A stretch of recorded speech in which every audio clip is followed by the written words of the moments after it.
வணக்கம். பீகாரில் கண் சிவந்த ராகுல் காந்தி இனியும் இந்த ஓட்டுகளை திருட முடியாது அப்படின்னு சொல்லிட்டு பாஜக மீது கடும் விமர்சனத்தை முன் வச்சிருக்கிறாரு. அதை பற்றி தான் நம்ம இந்த வீடியோவில் தெளிவாக பார்க்குறோம்.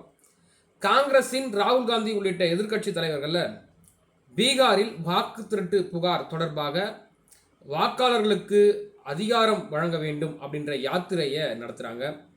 இதன் தொடக்க விழா இன்று நடந்த நிலையில் அதில் கலந்து கொண்டு பேசிய ராகுல் காந்தி அவர்கள் சில காட்டமான விமர்சனங்களை முன்வைத்திருக்கிறாரு. மகாராஷ்டிராவில் மோசடி நடந்ததாக குற்றம் சாட்டிய அவர் பீகாரிலும் இந்த ஓட்டு திருட்டு நடைபெறுவதை அனுமதிக்க மாட்டோம் அப்படின்னு சொல்லிட்டு பொங்கி எழுந்திருக்கிறார். கடந்த வாரம் செய்தியாளர்களிடம் பேசிய ராகுல் காந்தி இந்த ஓட்டு திருட்டு தொடர்பாக சில பகிரங்க குற்றச்சாட்டுகளை முன்வைத்தார். அதனைத் தொடர்ந்து பீகாரில் ராகுல் காந்தி சாசாரம் பகுதியில் இருந்து சுமார் 1300 கிலோமீட்டர் தூரம் வரை வாக்காளர் அதிகார் யாத்திரை அப்படின்னு தொடங்கியிருக்கிறார். வாக்கு திருட்டு புகார் தொடர்பாக மக்களிடையே விழிப்புணர்வை ஏற்படுத்த இந்த பேரணி நடத்தப்படுவதாக காங்கிரஸ் தரப்பிலிருந்து சொல்லப்பட்டிருக்கு.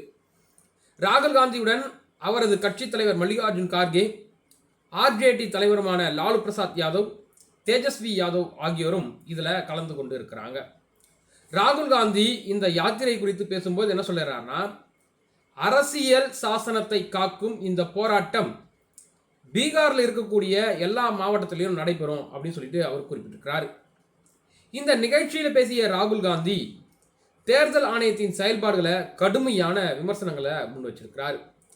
பீகாரில் சார் அப்படின்னு சொல்லக்கூடிய சிறப்பு சீர்திருத்த நடவடிக்கையின் மூலம் வாக்காளர்களை நீக்குவதும் சேர்ப்பதும் நடப்பதாகவும், இது ஓட்டை திருடுவதற்கு ஒரு சதி என்றும் அவர் குறிப்பிட்டிருக்கிறார். நாடு முழுவதும் சட்டமன்றம் மற்றும் மக்களவை தேர்தல்களில் இந்த ஓட்டு திருடு என்பது நடைபெற்றிருக்கு. பீகாரில் இந்த சார் அப்படின்னு சொல்லக்கூடிய நடவடிக்கையின் மூலம் வாக்காளர்களை இஷ்டத்திற்கு நீக்குகிறார்கள், சேர்க்குகிறார்கள். இது தேர்தலின் பொழுது வாக்கு திருட்டுக்கு ஒரு உதவுவதாக செயல்படும் அப்படின்னு சொல்லிட்டு ராகுல் காந்தி சொல்லியிருக்கிறார்.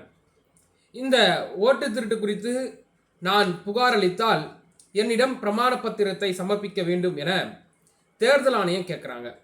ஆனால் இப்பொழுது குற்றச்சாட்டுக்களை பாஜக தலைவர்களே கேட்டால் அவர்களிடம் எந்த கேள்வியும் கேட்கிறது கிடையாது. அடுத்து பீகாரில் தேர்தல் நடக்க இருக்கிறது. பீகார் தேர்தல்லையும் இந்த ஓட்டு திருட்டை நாங்கள் விடமாட்டோம். ஏழை மக்களுக்கு வாக்களிக்கும் அதிகாரம் மட்டுமே உள்ளது, அதை பறிக்கிறதுக்கு நாங்கள் விடமாட்டோம் அப்படின்னு சொல்லிட்டு ராகுல் காந்தி முன்வைக்கிறார். மகாராஷ்டிராவில் இந்திய கூட்டணி வெற்றி பெறும் என்று அனைத்து கருத்து கணிப்புகளும் கூறின. 2024 மக்களவைத் தேர்தலில் எங்கள் கூட்டணி வெற்றி பெற்றது. ஆனால் அதே மகாராஷ்டிராவில் 4 மாதங்களுக்கு பிறகு 1 கோடி வாக்காளர்கள் சேர்க்கப்பட்டதால் பாஜக கூட்டணி வெற்றி பெற்றது. இது போன்று வாக்காளர்களை சேர்க்கப்பட்ட இடங்களில் எல்லாம் பாஜக அசுரமான வெற்றி பெற்றிருக்கு.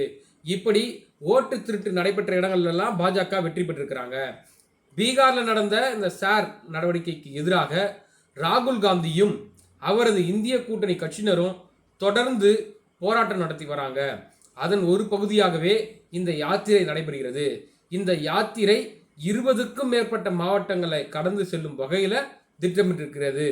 இந்த யாத்திரை செப்டம்பர் 1 அன்று பாட்னாவில் நடைபெறும் பொதுக்கூட்டத்துடன் நிறைவு பெறும் அப்படின்னு சொல்லிட்டு அந்த ரூட் மேப்பை வெளியிட்டிருக்கிறாங்க காங்கிரஸ். பார்க்கலாம் ராகுல் காந்தியினுடைய இந்த பயணம் பாஜகவுக்கு நெருக்கடியை தருமா அப்படின்றத.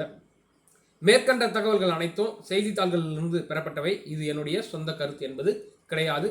நன்றி, வணக்கம்.